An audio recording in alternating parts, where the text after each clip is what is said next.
Hakimlər 12-ci fəsil. İftahla Efraimlilərin münaqişəsi.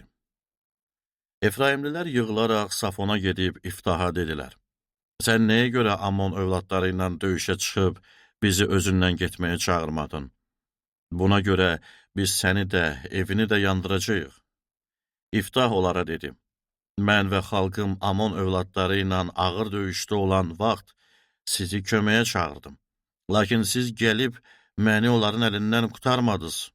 Mən də gördüm ki, siz məni qurtarmırsınız. Onda həyatımı təhlükəyə atıb, Ammon övladlarına qarşı özüm hücuma keçdim və Rəbb onları mənə təslim elədi. Ne üçün bugün mənlə davaya çıxmısınız? İftah bütün Gileadlıları toplayıb Efraimlilərlə döyüşdü və Gileadlılar Efraimliləri qırdılar. Çünki Efraimlilər belə demişdilər: Ey Efraimlə Menaşe arasında yaşayan Gileadlılar, siz Efraimdən qaçan fərarilərsiz. Gileadlılar Efraimin qarşısındakı Yordan çayının keçidlərini tutdular.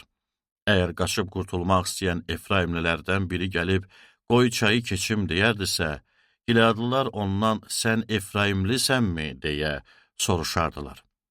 O xeyir desəydi, o zaman ona bir şibolet de görək deyərdilər. O da kəlməni doğru söyləyə bilməyib, Sibbolet deyərdi. Onda Gileadlılar onu tutub Yordan çayının keçidlərində öldürərdi. Həmin dövrdə Efraimlilərdən 42 min nəfər qırıldı.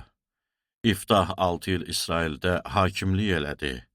Sonra Gileadlı İftah öldü və Gileadın bir şəhərində dəfn olundu. İfsan, Elon və Avdonun hakimliyi. Ondan sonra Betlehemli İfsan İsraildə hakimlik elədi. Onun 30 oğlu və 30 qızı vardı. Qızlarını başqa nəsillərə ərə vermiş, oğullarına isə başqa nəsillərdən 30 gəlin gətirmişdi. İfsan İsraildə 7 il hakimlik elədi. Sonra İfsan öldü və Betlehemdə dəfn olundu.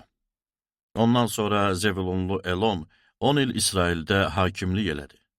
Zevulunlu Elon da öldü və Zevulun torpağında, Ayyalonda dəfn olundu.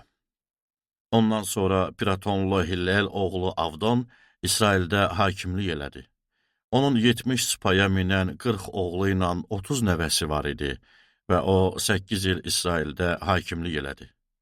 Piratonlu Hillel oğlu Avdon da öldü və Amaleklilərin dağlıq bölgəsindəki Efraim torpağında, Piratonda dəfn olundu.